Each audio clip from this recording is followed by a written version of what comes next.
को सोने का क्या होगा हाल? निवेश से पहले इन बातों पर दें ध्यान। सोना हमेशा से ही भारतीयों के लिए एक अनमोल धातु और भरोसेमंद निवेश रहा है। हर घर में सोने की अपनी एक खास जगह होती है, चाहे वो गहनों के रूप में हो या फिर निवेश के रूप में। लेकिन पिछले कुछ समय से सोने की कीमतों में काफी उतार चढ़ाव देखने को मिल रहा है, जिसकी वजह से निवेशकों के मन में ये सवाल उठना लाजमी है कि आखिर 11 अगस्त 2025 को सोने का भाव क्या होगा।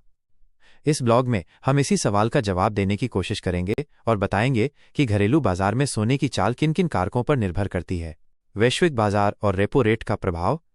सोने की कीमतें केवल भारत में ही नहीं बल्कि वैश्विक बाजार में भी कई कारणों से प्रभावित होती हैं।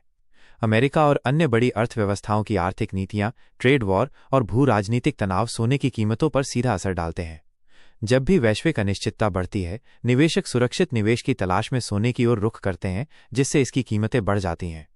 हमारे घरेलू बाजार में सोने की कीमत पर एक और महत्वपूर्ण कारक का प्रभाव पड़ता है और वो है भारतीय रिजर्व बैंक आरबीआई द्वारा तय किया गया रेपो रेट। रेपो रेट और सोने के बीच का रिश्ता।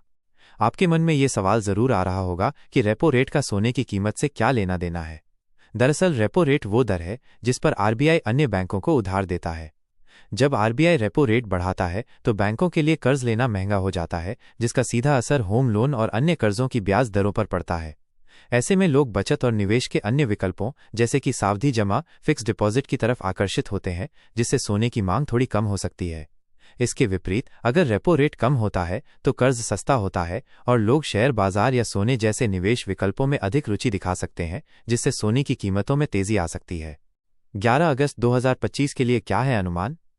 वर्तमान वैश्विक और घरेलू परिस्थितियों को देखते हुए विशेषज्ञों का मानना है कि सोने की कीमतों में आने वाले समय में तेजी बनी रह सकती है। डॉलर की कमजोरी, केंद्रीय बैंकों द्वारा सोने की लगातार खरीदारी और भू राजनीतिक जोखिमों के कारण सोने को एक सुरक्षित निवेश माना जा रहा है। घरेलू बाजार में रुपए की कमजोरी भी सोने की कीमतों को सहारा दे रही है। हालांकि बाजार में अस्थिरता बनी रह सकती है और हमें इन सभी कारकों पर नजर बनाए रखनी होगी। आने वाले कुछ दिनों में होने वाली महत्वपूर्ण आर्थिक घटनाओं और रेपो रेट पर आरबीआई के फैसले का असर सोने की चाल पर देखने को मिलेगा। क्या करें आप? अगर आप सोने में निवेश करने की सोच रहे हैं तो ये ध्यान रखना जरूरी है कि सोने में निवेश लंबी अवधि के लिए फायदेमंद होता है। अल्पकालिक उतार चढ़ाव को देखकर घबराना नहीं चाहिए। आप गहनों के अलावा सॉवरेन गोल्ड बॉन्ड एसजीबी और गोल्ड ईटीएफ जैसे विकल्पों पर भी विचार कर सकते हैं, जो आपको सोने की सुरक्षा के साथ साथ बेहतर रिटर्न भी दे सकते हैं। याद रखें, सोने में निवेश करने का फैसला हमेशा अपनी जोखिम उठाने की क्षमता और वित्तीय लक्ष्यों को ध्यान में रखकर ही लेना चाहिए। डिस्क्लेमर: ये ब्लॉग केवल सूचनात्मक उद्देश्यों के लिए है और इसे वित्तीय सलाह नहीं माना जाना चाहिए।